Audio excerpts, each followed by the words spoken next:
Bismillahirrahmanirrahim. Assalamualaikum warahmatullahi wabarakatuh.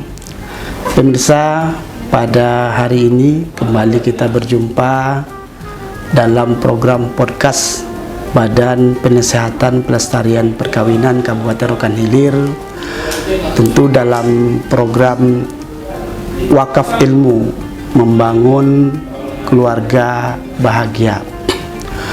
Tentu bagi kita keluarga adalah segalanya.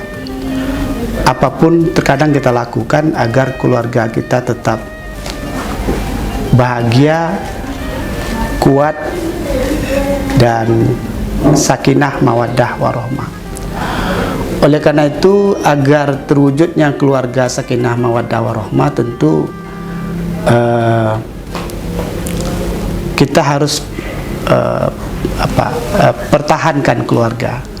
Maka tema podcast kita pada hari ini adalah ketahanan keluarga.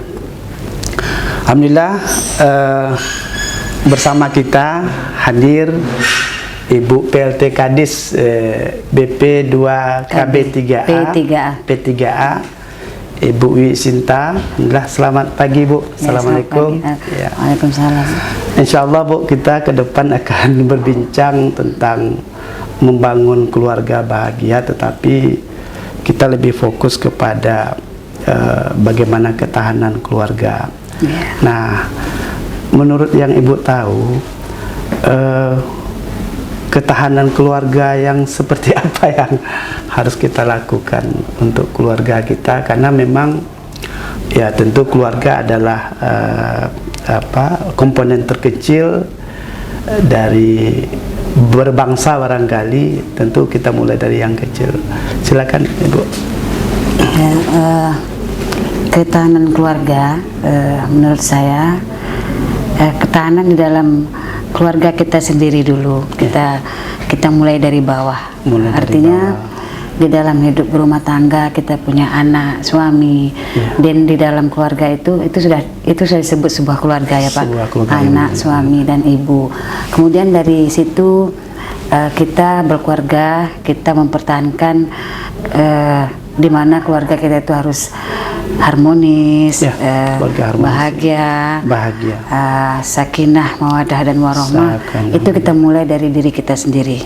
Bagaimana kita disiplin terhadap diri kita dulu. Kita sholat 5 waktu misalnya, mendisiplinkan diri sendiri. Habis itu kita dengan suami, dengan anak-anak kita, dan juga ini tidak lepas dari di keluarga yang kita bina, kita didik itu adalah anak kita sendiri. Karena di saat-saat sekarang ini ya Pak Agus, perkembangan pergaulan bebas atau media sosial di mana-mana sudah terlalu jauh berkembang.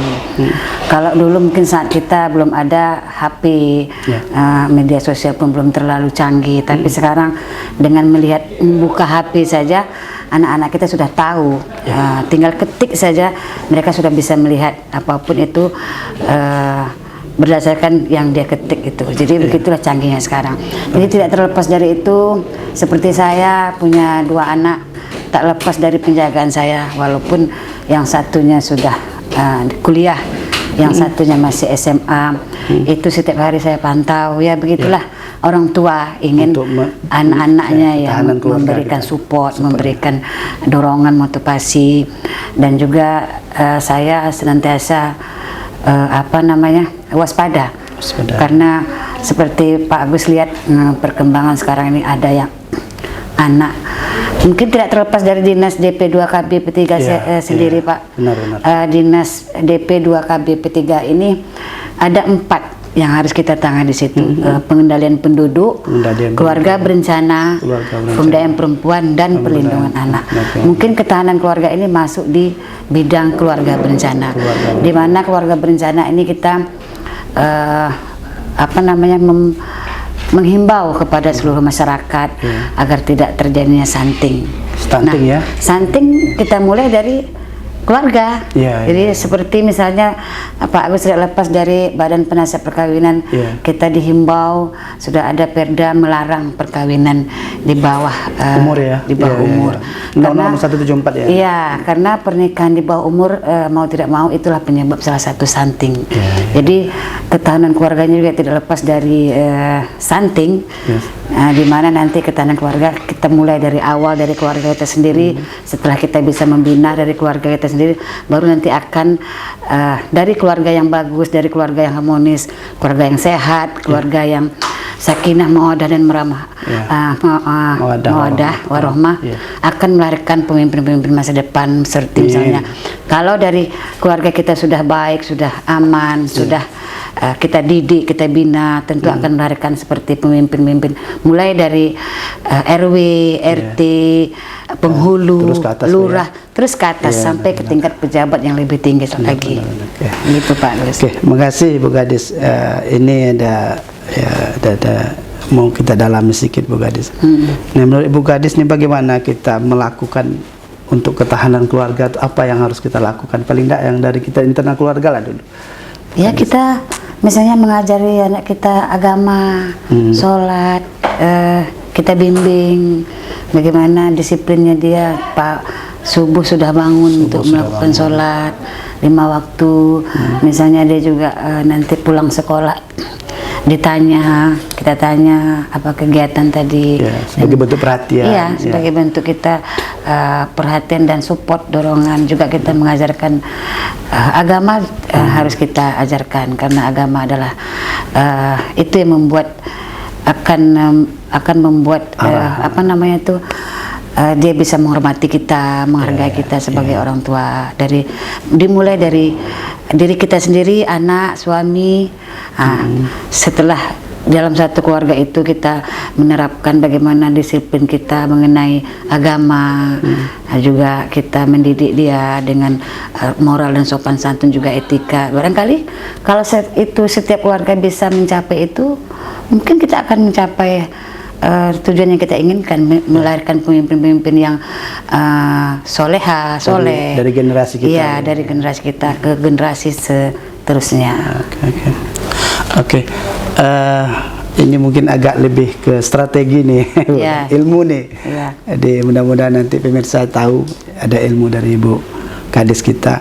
Apa bentuk-bentuk perlindungan Bu yang harus kita lakukan? Bentuk-bentuk perlindungan yang harus kita lakukan untuk keluarga tersebut. Perlindungan terhadap keluarga.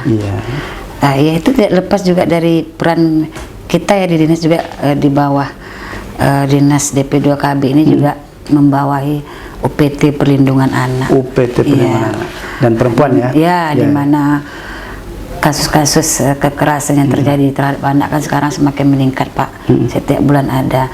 Jadi untuk mengantisipasi itu agar hal-hal yang negatif tidak terjadi pada anak-anak kita, ya itulah tadi saya harus apa namanya, di sela-sela kesibukan kerja saya pantau juga melalui kalau di sekolah itu wali kelasnya membuka suatu grup. Grupnya itu untuk memantau setiap perkembangan anak. Misalnya sudah pulang wali kelas, setiap wali kelas dengan semua orang tua di satu lokal itu. Nanti kalau anak-anak sudah pulang, ibu-ibu anak-anak sudah pulang. Jadi kalau anak sampai di rumah tidak tepat waktu seperti yang di WA group, itu kita harus waspada. Kita tanya, kita telepon teman-temannya di mana. Kalau bisa dicari. Begitu waspada kita, mengawasi anak bagaimana Pak. Karena memang itu memang harus kita lakukan Pak, karena semakin banyaknya kasus, apakah itu pencabulan, pelecehan, bullying terhadap anak semakin meningkat. Apalagi di Kabupaten Rokan Ilir ini, Pak Agus tahu sendiri, setiap kasus yang terjadi itu kita turun UPT Perlindungan Anak tetap mendampingi setiap korban. Sampai di Polres, di Polsek, jadi setiap tindak kekerasan terhadap anak pasti UPT nanti akan mendampingi korban. Jadi perlindungan dari kita sendiri untuk keluarga itulah tadi itu Pak, terhadap anak-anak kita, walaupun mungkin saya setiap 24 jam saya awasi, sampai pun kalau dia harus keluar tanya dengan siapa, begitulah. Barangkali apa namanya tuh, dari awal kita harus bersiap-siap supaya nanti tidak terjadi hal yang tidak kita inginkan, seperti yang sekarang banyak terjadi kasus anak, Pak. Benar. Ya. Baik, yang terakhir nih Bu Kades. Ya. Ini apa pesan Ibu Kades sebagai PLT Kades P2KB3A Rokan Hilir terhadap masyarakat Indonesia dan khususnya Rokan Hilir? Kira-kira himbauan. Ya, himbauan mungkin melalui untuk pernikahan di bawah umur, itu sudah kita lakukan berupa himbauan kepada masyarakat agar mencegah terjadinya stunting. Juga ciri-ciri, jadi harus nikah di atas umur 19 tahun, Bu, ya? Iya, harus cukup umur, tidak itu dilarang sekali menikah di bawah umur, karena walau bagaimanapun pernikahan di bawah umur itu adalah satu penyebab terjadinya stunting, pertumbuhan tidak baik, dan juga mungkin kalau menikah di bawah umur itu perkembangan alat reproduksinya belum mapan. Ya. Jadi itu tadi, di samping itu saya juga menghimbau setiap masyarakat, keluarga, orang tua itu harus selalu siap siaga, mengawasi anak, mengawasi 24 jam, 24 jam, ya. Kalau perlu, Pak, pengawasan HP anak itu kalau malam ambil. Ambil, misalnya cukup main HP sampai jam 9 malam, ambil. Kalau perlu. Dan cek apa saja yang ada di dalam. Dan cek buka HP-nya itu, karena tidak bisa kita perkembangan media sosial sekarang ini sangat merusak anak. Jadi itu semacam himbauan juga kepada masyarakat, juga nanti bertahap kami akan mensosialisasikan masalah kekerasan, tindak kekerasan terhadap anak ini, Pak, ke setiap sekolah. Mungkin akan secara bertahap kita akan melakukan himbauan tersebut. Dan sekarang ini juga kami melalui beberapa pelatihan, seperti mungkin Pak Agus sudah menghadiri Puspaga, apa namanya, pusat untuk keluarga, pusat informasi keluarga, dan juga kemarin sampai tingkat desa tuh, Bu, ya? Ya, dan kita juga sudah membuka Puspaga.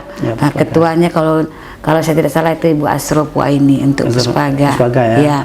Juga kemarin mungkin Pak Agus sudah mengikuti beberapa pelatihan untuk tindak pidana penjualan orang. Ada juga Pak Agus ikut kan. Ya, itu adalah upaya-upaya kami dari Dinas DP2KB ini menghimbau dengan mungkin narasumber-narasumber yang datang, dan juga kepala-kepala sekolah yang sudah kami undang. Barangkali setelah mengikuti pelatihan itu mereka akan mendapatkan bekal untuk disosialisasikan kepada orang tua dan anak-anak sekolah. Oke. Sebagai closing statement nih, penutup Ibu Kades, dari tema yang kita bincang tentang ketahanan keluarga, silakan. Sebagai penutup. Ketahanan keluarga itu tadi saya bicarakan kepada Pak Agus. Ketahanan keluarga itu kita mulai dari keluarga kita sendiri. Diri kita, bagaimana cara kita dalam suatu keluarga itu mempertahankan keluarga kita agar dinamis, harmonis, dan juga kondisi kita dalam keluarga itu bagaimana kita mempertahankan kehidupan rumah tangga kita supaya bisa menjadi contoh tauladan bagi, mungkin barangkali untuk awalnya dari masyarakat sekitarnya juga, mungkin dari keluarga kita setelah harmonis kita bisa menjadi tauladan bagi keluarga kita, keluarga besar kita, apakah adik-beradiknya gitu. Dimulai dari situ dulu, Pak Agus. Jadi istilahnya ketahanan keluarga ini bagaimana kita membentuk suatu keadaan di dalam keluarga itu sendiri, mempertahankan macam mana keluarga kita agar tidak tidak mengalami kejadian-kejadian yang tidak diinginkan. Nah, barangkali setelah keluarga kita bagus, dinilai menjadi tauladan, barangkali itu sudah menjadi semangat kita, dorongan kita. Jadi keluarga percontohan. Barangkali begitu, Pak Agus. Terima kasih, Ibu Kades.